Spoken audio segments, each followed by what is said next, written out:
হাদিকলে কি বলবো ভাই, দুঃখ বেদনা। একটাই ভুল করছে, ছাত্র সমাজ দেশ বিজয় করলো, ওই ছাত্ররাই যদি প্রধানমন্ত্রী অন্তর্বর্তীকালীন সরকার হতো, উপদেষ্টা হতো, তাহলে এই দেশে এগুলো হতো না। তুই চ্যাংরা মানুষ স্বাধীন করে বুড়া মানুষ ড্রাইভারে দিস কে যাই বক কন্ট্রোল করে পারে না। দেশ হচ্ছে R15 আর বুড়া মানুষ হচ্ছে ড্রাইভার। আমি যদি 5,30,000 টাকা দিয়ে R15 কিনে একটা অর্ধ বুড়া মানুষ দিয়ে কই চাচা চাবি থাকলো, তুমি চালু করে তোর বাড়ি নিয়ে যাওয়ার পারলে টাকা দেওয়া লাগবে না, তোমার গাড়ি। ওই বুড়া এখন চড়বেন লাগে চিন্তা করবি, চড়া তো গেল, কিন্তু কোনটি সুইচ দিয়ে সেলফ মারে হুম দেবেন কি যায়, আমি যদি পরে মরে দেয় আমি হুন্ডা কি করবো? R15 হুন্ডা আর বুড়া ড্রাইভার ব্যাংকা, বাংলাদেশের অবস্থা সেঙ্কা। কি খারাপ কথা কোনো? অর্ধেকটা পৃথিবীর বাচ্চার বেটা বিয়ে দিচ্ছে, দুধ বেঁচে খায় তারই বিটির সাথে। আর এখনকার ধনী মানুষেরা খালি খোঁজে, ঘটক কয় খ্যারের পালা দেখিস, বাড়ির টিভির এরিয়াল আছে নাকি দেখিস। এখন মানুষ ওই বেড়াকার থেকে লোন লিয়া বড় খ্যারের পালা দিয়ে থাকে।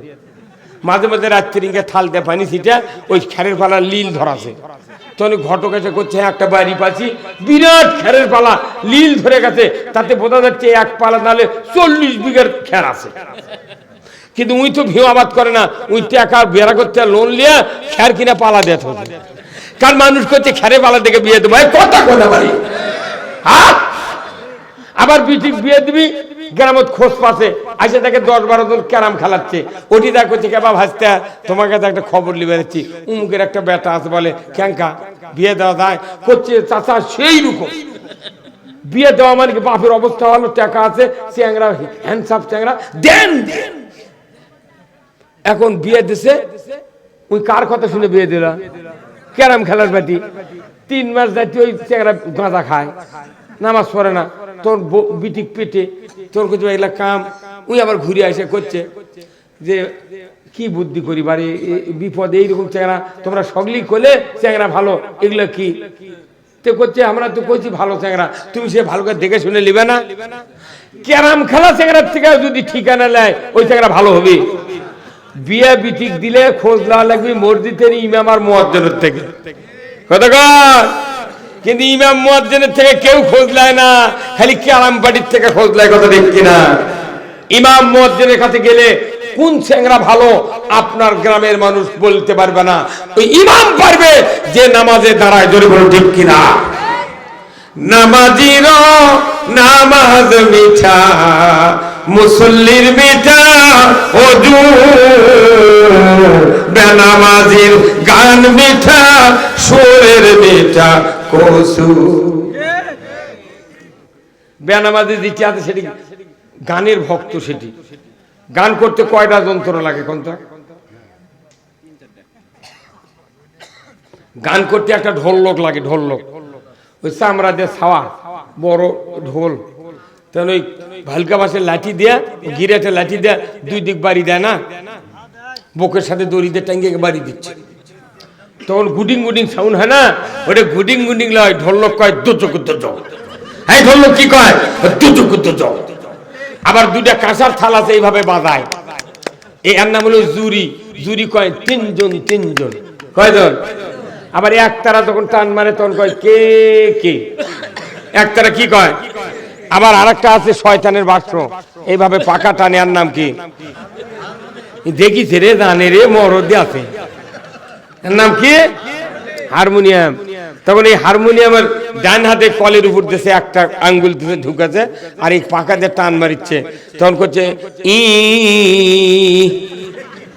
1 আলিফের মধ্যে করছে ই, 2 আলিফের মধ্যে বলিচ্ছে উই, 3 আলিফের মধ্যে বলতেছে উই, কথা কর। ঢোলক বলল দুদুক দুদুক, জুরি বলল 3 জন 3 জন দুদুক যাবে। একতারা বলছে কে কে তোমরা কি জানো? হারমোনি বলে 1 নাম্বার হলো ই, যাই বাজাচ্ছে, 2 নাম্বার হলো যাই বাজান শুনলো, 3 নাম্বার হলো যাই বাজে নিল। এই 3 জন পাকারি ধরে ঢোলক ফতুয়া দিচ্ছে, আর তিনজন দুজুক দুজুক। আজকের এই লহরাপাড়া গ্রামের যুবক ভাইরা, মুরব্বী কেরামরা আজকে প্রথম বার্ষিকী তাফসীরুল কোরআন মাহফিলের আয়োজন করেছেন। ইচ্ছা করলে এই গ্রামে গানের কনসার্ট করতে পারত, অশ্লীলতার নাটক সিনেমা করতে পারত, কিন্তু আল্লাহর মেহেরবানিতে এই যুবকেরা চরিত্র গঠন করে এইরকম ভালো কাজ করেছে। আমার রাসূল বলেছেন, যে গ্রামে কোরআনের বক্তব্য হয়, রসুলের বক্তব্য হয়, আল্লাহর রসুলের নামে দরুদ হয়, ওই জান্নাতের বাগান যদি কায়েম হয়ে যায়, যত ইমানদার কবরে শুয়ে থাকে কোরআনের ইজ্জতের খাতিরে, যতক্ষণ কোরআন হবে ততক্ষণ তাদের কবরের আযাব আল্লাহ মাফ করে দেয়। এতগুলো মানুষ, সবচেয়ে বড় ইবাদত হলো ওহির জ্ঞান মানুষের কাছে পৌঁছানো। সুবহানাল্লাহ। আল্লাহ রসুলের কাছে জিবরাইল সালাম কত হাজার বার ছিলেন? কোন 24,000 বার। একটা মানুষের জোরে খোলেন না। আল্লাহ রসুলের কাছে জিবরাইল সালাম 24,000 বার ওহী নিয়ে যাচ্ছে। আল্লাহু আকবার। ওনার নবুয়তি বয়স হলো 23 বছর। 23 বছর নবুয়তের বয়স, তাই কি হচ্ছে 24,000 বার ওহী নিয়ে। তাহলে বছরে কতবার? 1000 বার। 24 বার হলে তো 1000 বার হচ্ছে, 24,000 বার। আর বয়স হলো নবুয়তের 23 বছর। বাড়িতে হিসাব করুন, 24,000 দিয়া 23 দিয়ে ভাগ করে দেখবেন এক বছরে কতবার হয়। মোবাইল তো কাছে আছে, ঠাইছি দেন না। আল্লাহ নবীর একটা পান খাওয়ার টাইম হয়নি, অনবরত নবীর রেডি হয়ে থাকতে হতো। রসুলকে আল্লাহ এমন একটা ম্যাগনেট দিতেন কলিজার ভেতরে, যে রসুল কথা শুনেই মুখস্থ হয়ে যায়। সুবহানাল্লাহ। যেদিন ওহী নাযিল হয় রাত 12টা 1 মিনিটে, 39 বছর 11 মাস 29 দিন রাত্রিতে রসুল যখন গারে হিরায় সেজদায় ছিলেন, জিবরাইল সাল্লামকে আল্লাহ পাঠিয়ে দিলেন, আমার হাবিবকে আমি নবুয়ত দেব আজকে। যাও লৌহে মাহফুজ থেকে সূরা আলাকের 5টা আয়াত নিয়ে তুমি যাও। মদিনা থেকে, মক্কা থেকে 4.5 মাইল দূরে জাবালে নূর গারে হিরায় 2500 ফিট উঁচুতে আমার নবী মুহাম্মদ, আব্দুল্লাহর বেটা মুহাম্মদ, আমিনার বেটা মুহাম্মদ, মুত্তালিবের নাতি মুহাম্মদ সেজদায় পড়ে আছে। যাও, আমি আজকে নবুয়ত দেব। জিবরাইল চলে আসলেন, গুহার মুখে দাঁড়িয়ে গেলেন। সাদা পোশাক পরিহিত অবস্থায় নূরের ফেরেশতা, তামাম ফেরেশতাদের সর্দার ছিলেন জিবরাইল আলাইহিস সালাম, যার শরীরে 600টি পাখা ছিল। নবীজি বলেছেন, জিবরাইল সাল্লামকে একদিন জিজ্ঞাসা করলাম, ভাই জিবরাইল, এতগুলি পাখা আপনার শরীরে, বলুন তো এই পাখার কার্যকারী ক্ষমতা, গতিবেগ কতখানি? জিবরাইল সাল্লাম বললেন, ইয়া রাসূলুল্লাহ, আমার এই পাখা 600 পাখার ভিতরে একটা পাখা যদি আমি টান মারি, সেকেন্ডে 1,86,000 মাইল গতিবেগ হয়। সেকেন্ডে 1,86,000 মাইল গতি হয়। তাহলে 600 পাখা একবার টানলে কত গতি? লৌহে মাহফুজকে এটি সেটি। এই জন্যে আমি আপনাদেরকে অনুরোধ করব, আল্লাহ রসুলের সামনে যখন আসলেন, রসুল সেজদায় পড়ে আছেন। সাদা পোশাকের কারণে চন্দ্রের আলো, তারকার আলো ছাড়া কোনো আলো ছিল না। সেজদার ভেতর থেকে রসুল যিনি হবেন মুহাম্মদ, সেজদার ভেতরে চোখের ভেতরে ঝিলিক মেরে উঠেছে। মাথা উঠিয়া পেছন ফিরে দেখে এমন একজন মানুষ, না জিন না ভূত, দাঁড়িয়ে আছে সুন্দর চেহারার মতো। মুহাম্মদ মুখ ফিরিয়ে দাঁড়ানোর সাথে সাথে জিবরাইল সালাম বললেন, মুহাম্মদ ইকরা বিসমি রাব্বিকাল্লাযী খলাক, পড়ো মুহাম্মদ সৃষ্টিকর্তা রবের নামে। মুহাম্মদ সাল্লাল্লাহু আলাইহি ওয়াসাল্লাম বললেন, আনা উম্মি, পড়তে পারি না। আবার বললেন, ইকরা বিসমি রাব্বিকাল্লাযী খলাক, পড়ো মুহাম্মদ, আমি পড়তে পারি না, আনা উম্মি। দ্বিতীয়বার প্রস্তুতি নিচ্ছেন, বা জিবরাইল রসুলকে আবার তাগিদ দিচ্ছেন, পড়ুন বলবেন। হঠাৎ করে আল্লাহ বললেন, জিবরাইল খবরদার, খবরদার, আমি যাকে দুনিয়ার শ্রেষ্ঠ নবুয়ত দেব, যাকে আমি মানব কুলের শ্রেষ্ঠ নবী বানাবো, এই মানুষকে তুমি বিরক্ত করবে না। আমি হুকুম দিয়ে দিলাম, তুমি জিবরাইল তোমার বুকের সাথে আমার মুহাম্মাদের বুকটা একত্রে চাপিয়ে ধরো। আমি এমন একটা শক্তি দিয়া তোমার মুখের ওই 5টা কথাটা আমি রসুলের বুকে পার করে দেব। জোরে কন্যা আল্লাহু আকবার। খালি চাপিয়া ধরতে দেরি, পার হতে দেরি নাই। ফটোস্ট্যাট মেশিনের মতো এই কথা কোন টাকা এই যে এটা মনে করেন ফটোস্ট্যাট মেশিন, এই এটা যদি ফটোকপি করি তাহলে এটা উপর করে দিয়া খালি এটি সুইচ দেওয়া লাগবে, তাই ভাইরা আমার এই ফটোস্ট্যাট মেশিন তৈরি করলেন বিজ্ঞানীরা। ওই গাড়ি হীরার ওই সিনার একত্র করে যে কোরআনের কপি করে দিলেন আল্লাহ, জিব্রাইলের পক্ষ থেকে রসুলের পক্ষে পার করলেন। আল্লাহ তাআলা কোরআনুল কারিমে কতগুলি আয়াত কতগুলি বিধান দিয়েছেন, কোন বিধানের কথা আগে বললেন না। আগে বললেন পর মুহাম্মদ সৃষ্টিকর্তা রবের নামে, কারণ 570 বছরে নবী নাই। দুনিয়াটা একবার অন্ধকার, অরাজক, বর্বরতা, মূর্খের যুগে পরিণত হয়ে গেছে। এই মানুষগুলিকে জ্ঞান অর্জন করা ছাড়া ভালো বানানো যাবে না। যে সমাজে মেয়েদেরকে জীবিত কবর দিত, বলুন ঠিক কিনা, ওই সময়ের মানুষকে জ্ঞান যদি অর্জন করানো না যায়, এই মানুষকে আল্লাহ তাআলা কোনোদিন ভালোবাসবে না, বলুন ঠিক কিনা। আজকে বাংলাদেশের চীনের রাষ্ট্ররা বাংলাদেশের খুব গুণগান করতেছে, কারণ কি জানেন, রসুলের হাদিসের সাথে মিল আছে। আল্লাহ রাসূল বলছেন উতলুবুল ইলমা লাউ কানা ফিস চীন। আল্লাহর নবী যখন দুনিয়াতে নবুয়ত নিয়ে বেঁচেছিলেন তখন চীনের রাষ্ট্র ছিল, জোরে কন্যা মারহাবা। এই ভারতের রাষ্ট্রটা হলো সুলাইমান আলাইহিস সালামের থেকে এই হিন্দুস্তান, সুলাইমান নবীর যে রাজত্ব ছিল না, তখন এই ভারত হিন্দুস্তান ছিল। আর রসুল যখন দুনিয়াতে ছিলেন তখন এই চীনের রাষ্ট্র ছিল, জোরে কন্যা আল্লাহু আকবার। এই দুইজন নবীর সময় এই হিন্দুস্তান আর এই চীন প্রকাশ পেয়েছে, আল্লাহ আল্লাহ। কারণ ওই হযরত সুলাইমান আলাইহিস সালাম যখন প্রেসিডেন্ট ছিলেন, আমির ছিলেন, বাদশাহ ছিলেন, একদিকে নবী আর একদিকে সারা দুনিয়ার বাদশাহ। হঠাৎ করে সকালবেলা উনি একটা বারান্দার দাঁড়াছেন, ওনার বাড়ির একটা লোক হাঁপাইতে হাঁপাইতে এসে ওনার কাছে দাঁড়াছে।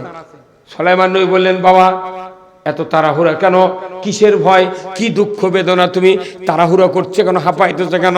তখন লোকটি বলল, সুলাইমান নবী গো, আমার ভয় হচ্ছে। বলে কিসের ভয়? বলে সকালবেলা দরজা খুলে বাড়ির থেকে যখন বেরিয়েছি দেখি এমন একটা মানুষ আমার দরজার সামনে দাঁড়িয়ে আছে, মাথা আসমানে পাও জমিনে, বড় বড় পাহাড়ের মতো চোখ, হাত পাও বড়, চেহারা দেখতে কেমন যেন। হুজুর গো, আমার মনে হয় এটা মালাকুল মউত। আল্লাহর নবী সুলাইমান, এই জায়গায় মনে আমি আর থাকবো না, এমন একটা জায়গায় আপনি নিয়ে যান, ওই মালাকুল মউত যাতে আমাকে ধরতে না পারে। কি বুদ্ধি, কি বুদ্ধি! আচ্ছা, আজরাইল হাতে পাইতে পারবি কেউ? ওই পাগল দৌড়ে চলে গেছে। এখন নবীর কাছে আবেদন দিয়েছে, নবী তো শুনবি কথা, শুনবে না? আল্লাহর নবী সুলাইমান আলাইহিস সালামের বাতাস কথা শুনতো, জোরে কোন আল্লাহু আকবার। কি কথা শুনতো? বাতাস, খালি বাতাস। উনি খালি তক্তার উপর দাঁড়াতেন, 1 ঘন্টায় 6 মাসের রাস্তা চলে যেতেন। কলের গাড়ি, কলের জাহাজ, কোন সাউন্ড নেই, দেখছেন? কলেরই বিমান, ওরে বিনে কলে হাওয়াই চলে, বিনে কলে হাওয়াই চলে, তখতে সুলাইমান মোরা সেই মুসলমান। তক্তার উপর বসছে, খাড়া আছে, শাঁসা করে চলে গেছে, আমরা সেই মুসলমান। পালসার চালাতে উল্টে পড়ে দিই। ওই নবীগুলা রাষ্ট্রপতি ছিলেন। সুলাইমান নবী সারা পৃথিবীর বাদশা, জুলকারনাইন সারা পৃথিবীর বাদশা, নমরুদ কাফের সারা পৃথিবীর বাদশা, বক্তে নসর সারা পৃথিবীর বাদশা।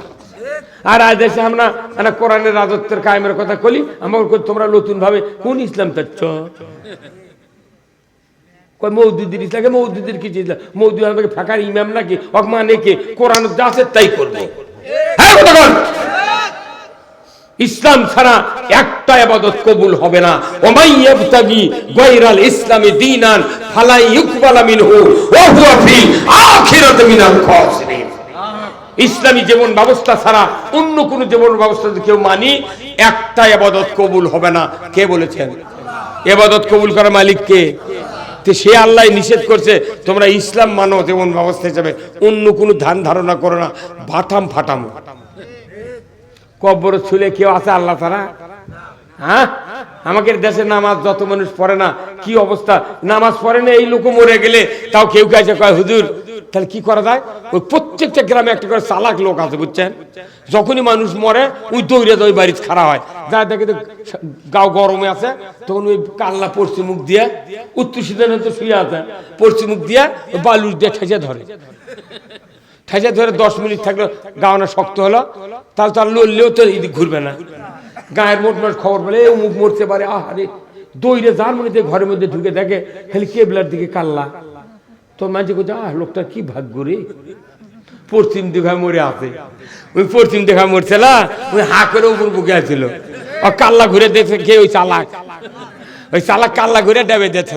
আবার কোন কোন মুন্সি করছে একে কাজ করে পশ্চিম দিক দিয়ে থাও, আচ্ছা ই নামাজ পড়েনি বাচ্চা দেখতে পশ্চিম দিক কাল্লাই দেয়নি, ও কি কাজ করে ঢালাই দিচ্ছে, সিমেন্টের ঢালাই দেয়। কিন্তু মজার ব্যাপার হলো যে লোকটা বেনামাজি ই যখন শুবি, তখন ওই দাফন করার পর ফেরেশতারা এসে পূব দিক করে শুয়ে থাকে, যাতে মুনকার নুকি ঢুকে কোন বিষের বিশ্লেষণ না করা লাগে, উনি তাহলে ঢুকেই বুঝতে পারে এই মুর্দা নামাজি না বেনামাজি।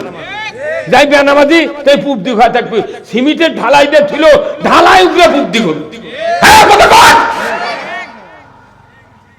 আর আমাকে করছে কাজ করে থানুদুর ওটা মিশে কত মূল সাগরত মরে আছে, আগুনত পুড়ে গেছে, এই যে রানা ফেলা কত মূল ওলা কে পশ্চিম না পূব কোন দিকা খারা হাত থেকে মরে আসছে।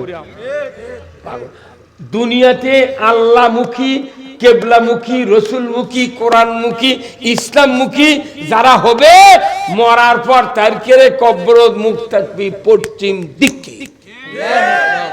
আর যদি দিন বিরোধী, ইসলাম বিরোধী, নবী বিরোধী, কোরআন বিরোধী, আল্লাহ বিরোধী হয়, এক যদি ঢালাই দিয়েও যদি পশ্চিম দিক হয়, ঢালাই উল্টে পূব দিক হবে। আবার কোন কোন হাজি করছে হুজুর কবর দিচ্ছেন, মানে একটা আমার কাছে একটা জিনিস আছে, কি কয় মক্কা মদিনার মাটি আছে।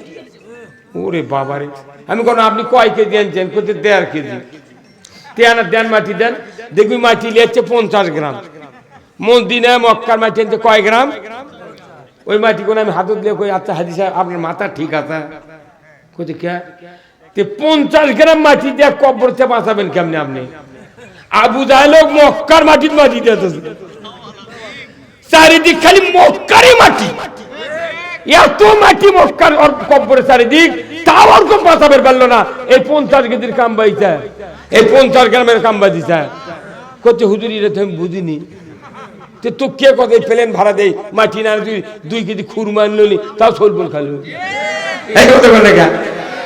পাগল। আবার এই হাজিরা হজ করে আদায় করছে কি জানেন, ইন্নাল হামদা ওয়ান নিয়ামাতা লাকা ওয়াল মুলক লা শারিকা লাক, সমস্ত প্রশংসা আল্লাহ তোমার, আর সবচেয়ে বড় নিয়ামত আল্লাহ তোমার রাজত্ব। আল্লাহর নবীগুনকে দিয়া আল্লাহ রাজত্ব কায়েম করে দেখিয়েছেন, আল্লাহর রাজত্ব ছাড়া পৃথিবীর জমিনে কোনো রাজত্বের শান্তি নাই, কথা ঠিক কিনা? সেই ফুল, সেই কোরআন রসুল রেখে দুনিয়ার বিদায় হয়েছেন।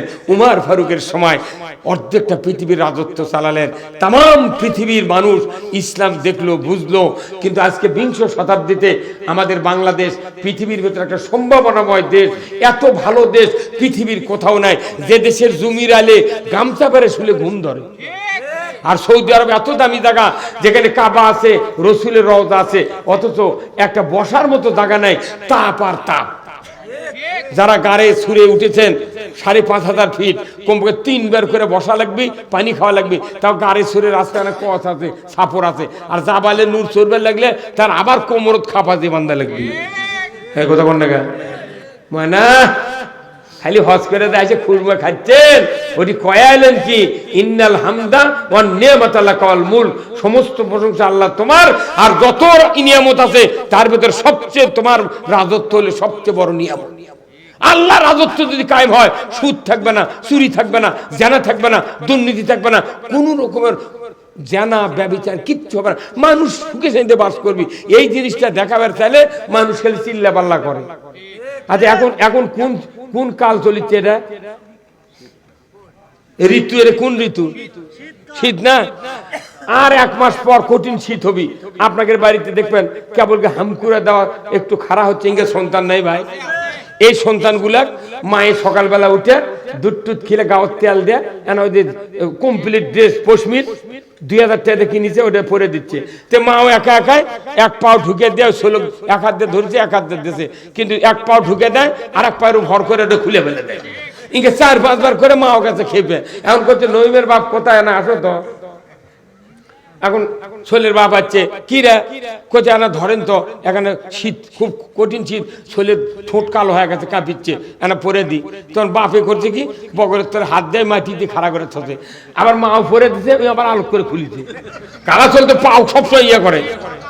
এখন বাপ চিন্তা করতে এইভাবে ত্যাগ করা যাবে না, এক কি করা লাগবে, বগলের তোর হাল দেওয়া আলোক করছে, তখন মাটির থেকে আলোক করেছে আধাত, তখন ইচ্ছা মতো মা একবারে 2 পাও ঢুকে দিয়েছে আর খুলে পারিচ্ছে। এখন খুলে দিছে, পাও দিছে, তারপর জ্যাকেট পরে দিয়ে এনে দুধ দিছে, কিছুক্ষণ পর শোল ঘুমাচ্ছে।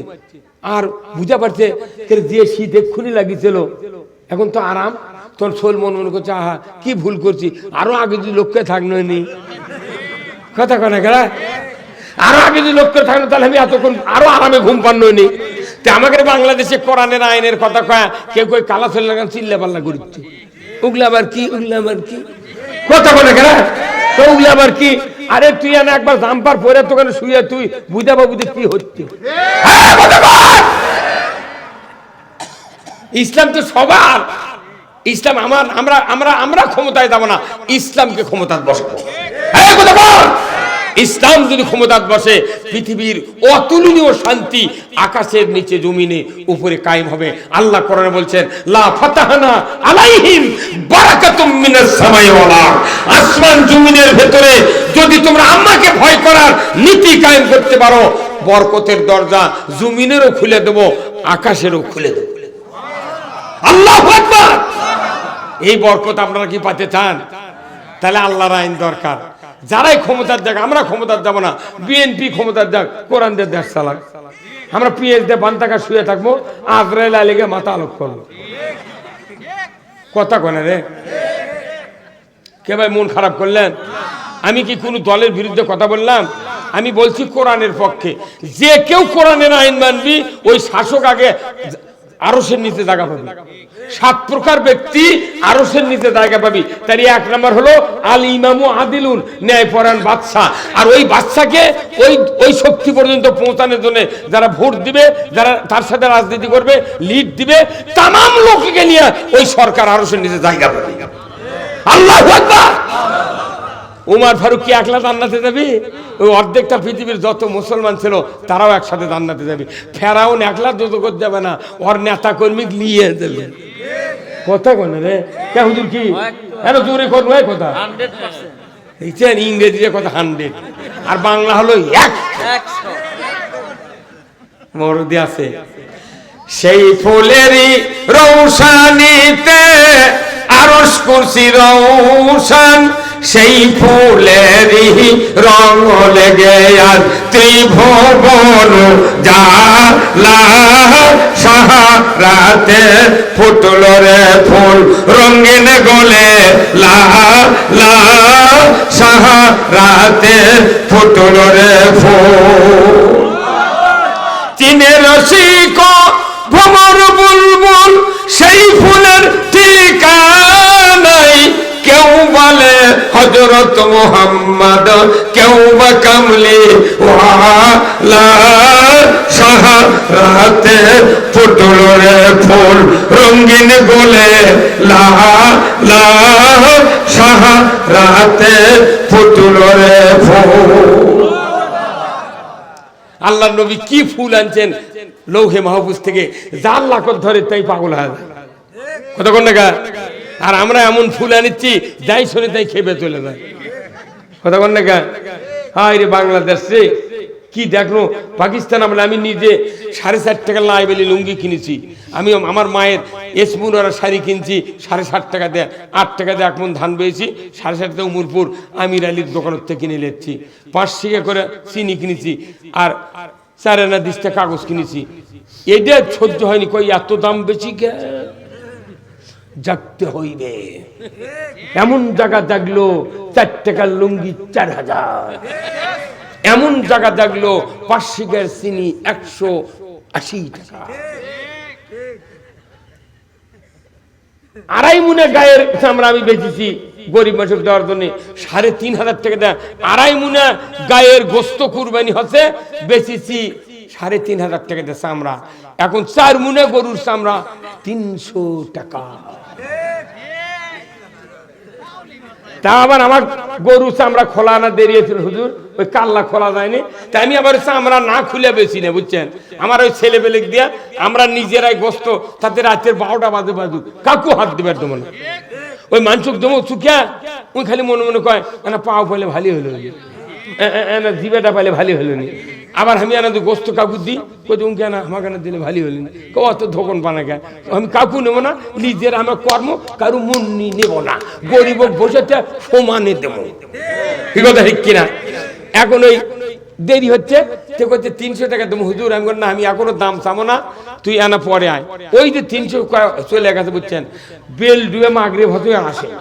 আমি কি বিপদ হয়েছে, আমরা কর্ম কি যাতা বড় চামড়া লয়, বুঝছেন, 1.5 লাখ টাকার গরু কি করি। এখন আমার এক বিয়ে আলু গোস্ত দিবেন, বিয়ে আপনাকে আমার মাদ্রাসার সাথে করতে হয়, আমি বলি চামড়াটা ফ্রি দিচ্ছি, নিয়ে মাদ্রাসার দেবে। আর আমাকে না কবে নিচ্ছে আমরা কয় টাকা দিয়ে বেচলো, মাদ্রাসাত লেছে ওই করি হাটত লিয়া না, এই চামড়া বেচছে হচ্ছে 750 টাকা দিয়ে। আমার দাম করছিল কত, 3, উই বেচলো কত, উই আবার বেচিছে বগুড়ার পাটির কাছে 1250 টাকা দিয়ে। বগুড়ার কালীতলা দত্তবাড়ি চামড়া আড়তের ওটি উই আবার অগলেছে হচ্ছে 1550 টাকা দিয়ে বেচছি। বেচে ঢাকা বন্ধুর কাছে আমি তার খবর জানি না, তাই আমি এখন একদিন যা কোন ভাই এই চামড়া ঢাকা বন্ধু যাতে কত করছে, ওটি 2200 টাকা বিক্রি হবে। তাহলে এই চামড়া কোনটি যাচ্ছে, করছে ভারত ছাড়া চামড়া পাকা করার মেশিন বাংলাদেশে নাই। মুসলমানের দেশের চামড়া পাকা করার মেশিন কোনটি আছে, মুদির কাছে, মুদির কাছে আছে চামড়া পাকা করা মেশিন। তো এই চামড়া পাকা করলে কি হয়, করছে চামড়া পাকা করলে এক একটা চামড়ার দাম 25,500 টাকা। 25,500 টাকা চামড়া পাকা করে আনলো। কাল্লার চামড়া দিয়ে 8 জোড়া বাটার স্যান্ডেল হয়, একটা করে স্যান্ডেলের দাম 599 টাকা। তাহলে 8 জোড়া স্যান্ডেলের দাম কত, কাল্লার কত হলো। আর এক একটা শু বানাচ্ছে, শু আবার 1 নাম্বার 2 নাম্বার 3 নাম্বার আছে। আমি এক শু নিছি 1999, আর ওই ওই বাটাতে এমন শু আছে 10,000 টাকা দাম। সেটা কালি করা লাগবে না, ওই মৃত্যু পর্যন্ত চকচকেই থাকে। তো ওগুলো আমরা কিনে পারবো, আমি কালি করবো বা তাও আমার কম দামের কে ভাই। তাহলে যদি 10,000 টাকা করে একটা গরুর চামড়া দিয়ে যদি 15 জোড়া শু হয়, তাহলে কত দাম। তাহলে এই টাকাগুলো পাচ্ছে ধনীরা, এই টাকাগুলো কে পাচ্ছে, কিন্তু এই টাকার হক কার, গরিবের। কুরবানির টাকার চামড়া কি ওই মালিক খায়, গরিবক দেওয়ার সময় টাকা নেই রে, 300 টাকা দেবে। ভেড়ার চামড়া লিবার চায় না, 5 টাকা দেবে, আর বকরির চামড়া 20 টাকা। তার মানে কি, গরিব যেটি টাকা পাবি সেটি বাংলাদেশের টাকা নেই।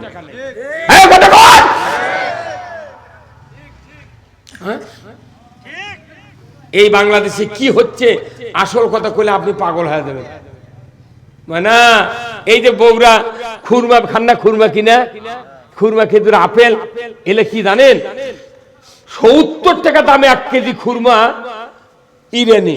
কত টাকা, 70 বাংলাদেশের টাকায় 70 টাকা দামে 1 কেজি খুরমা কি ইরানি। ওটি থেকে ইম্পোর্ট হয়, তখন এই বেনাপোল চট্টগ্রাম ঢুকিচ্ছে। 1 কেজি খুরমার উপর 250 টাকা ভ্যাট সরকার বসাচ্ছে। 10 কেজি আপেলের কার্টুনত 800 টাকা ভ্যাট বসাচ্ছে। ভ্যাট বসে বসে টাকা উঠি কাটে নিচ্ছে, আর বাংলাদেশের মাঝে খিলেচ্ছে হচ্ছে 350 টাকা 300 টাকা কেজি আপেল। খুরমা হলো 1200 টাকা কেজি, মরুম 1 নাম্বার হলো 1200 টাকা কেজি। আজওয়ার কাছে গেলে কয় 1600 টাকা কেজি। কে তুই বাড়ির থেকে কিনে নিয়ে যাচ্ছ নাকি? হুন্ডা বগুড়া ইন্ডিয়ার দান, ইন্ডিয়াতে একটা discover Honda 100 Honda discover 125 discover, যা দেখেন 45,000 ঊর্ধ্বে, 8 টাকা নেয়। এই ভারতের থেকে এটি ঢুকতে ভ্যাট বসে 1 টাকার হুন্ডার দাম 1 লক্ষ 2 লক্ষ হতে হতে 4 লাখ পর্যন্ত, আর 1.5 5 লাখ টাকা কি তুই দিচ্ছু? এই কথা বলেন না। এই বাংলাদেশে এমনও মেধা ইঞ্জিনিয়ার আছে, একটি ফ্যাক্টরি দিলে হুন্ডা বানাবে পারে, কিন্তু একজন হুন্ডা বানালে কবি এক ধরে হাত কেটে দে, তুই বানালু কেন? এই কথা কোন না, আপনার চুরি করলে যার মেধা আছে তার সরকার সাপ্লাই দিবি, সরঞ্জামা দি, তুই হুন্ডা বানা, 10,000 করে হুন্ডা বেচমু। ভারত খালি জিবে নষ্ট, ভাই কি হলো রে, এমনি ভারত কলো পেঁয়াজ যদি না দিই তোরা না খায় মরে দেবো। এখন কয়েক হাজার টন পেঁয়াজ বাংলাদেশ মজুদ আছে, কথা কোন না। এই জন্য আসুন আমরা এই কথাগুলো এই জন্যই বলি, ইসলামে খালি নামাজ রোজার কথা নাই, জনগণের শান্তির কথা আছে। হ্যাঁ আছে না নাই? আপনাকে বেজার হলেন ভাই, আমি কোন আল্লাহর আইনের পক্ষে কথা করছি।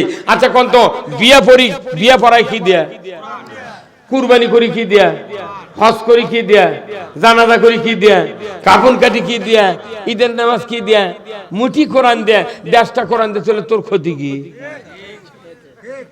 কি ক্ষতি আছে? যাই যা করেন করেন, দল আমার আপত্তি নেই, খালি কোরআন দেন দেওয়া চলবে। 5টা বছর পত্তন দেন, আমরা খায়া সদ্য কট নিলে তো টাকা ফেরত দেওয়া লাগবে, আর পত্তন নিলে খায় আসবে। 5 বছর দেখে যদি পছন্দ হয় আমার থাকবো, না হয় বাড়ি আপনাকে ছেড়ে দিয়ে চলে যাবো। হ্যাঁ কি ভাই রাজি আছেন? এই বাংলাদেশে কোরআন বিজয় হোক, কারা কারা তার 2 হাত তুলে আল্লাহকে দেখান, নারায়ে তাকবীর, নারায়ে তাকবীর। আল কোরআনের আলো, আল কোরআনের আলো, আজকের মাহফিল, আজকের মাহফিল লিল্লাহে তাকবীর।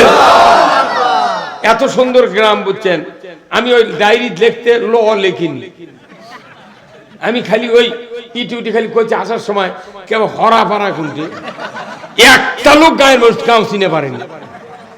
তারপরে মোবাইল করল, এই একটা লোকের কাছে ওই কুন্নিপাড়া করছে, হুজুর হরাপাড়া লয় হরাপাড়া। তখন কে মানুষ করলে এটি করছে বিবির পুকুরের ওই পারি। আর আমি দুনিয়া ঘুরিচ্ছি, চলে গেছি সেই কুন্নি বাজার 3 দিকে হাত দিয়ে ঘুরিয়া, পিলকুঞ্জ বাজার দিয়া, শিলকোর দিয়া, গোলাম রব্বানির হচ্ছে আপনার কি গাঁওটা, না না আরেকটা না রে, এটা কি মানে গাঁও নেই, করলেন মরদি আছে রে। দুনিয়ার বাজার ঘুরে আমি যাচ্ছি, মাথায় না পড়ে শেষ পর্যন্ত আমার মিটে ওই কোন মিটে ওই কলে আমি হুন্ডেলে আগে আগে যাচ্ছি, আপনি আসেন রুহুল আমিন কো, সে মিটে চলে গেছে বোধহয়। ওই মিটে না আসলে আমি গাঁওই পানো হইনি, কত জায়গা ঘুরেছি, তা কালও দেখা হলো তো, কিন্তু রাত্রে চলে তো পাচ্ছি না ভাই, ভুলে ধরে দেয় আমাকে। এখনো তালোরা গেলে রাস্তা উত্তর দক্ষিণ, ওই রেল লাইন। শেরপুর গেলে রাস্তা হয় আমার ওই পূব পশ্চিম। আমি দিনের বেলা চোখ মিলে গেছি, তাও আমি ভুলে ঠিক করতে পারিনি। আমার ভুলে ধরে যদি থাকে, আর যে লোকটি দাঁড়িয়ে আছে যদি কই ভাই শেরপুর কোন দিক, ওকে ভুলে ধরছে, আমাকেও ভুলে ধরছে। ওর দিক অনুযায়ী আমাকে যদি কয় শেরপুর এই দিক, কিয়ামত পর্যন্ত 20 গ্রাম পাবো, কিন্তু চান্দায় কোনা পাবো না। আমাদের বাংলাদেশের মানুষ ধরছে ভুলা, বক্তা করক ধরছে ভুলা, নেতা করক ধরছে ভুলা। এই ভুলা সারানোর জন্য একমাত্র ওষুধ হলো কোরআনের পূজা। এই কোরআন যদি ধরতে পারি, আল্লাহ তাআলা আমাদেরকে নাজাত দেবেন। ভাইরা আমার, কর্তৃপক্ষ কিন্তু কালেকশন করা লাগবে নাকি না?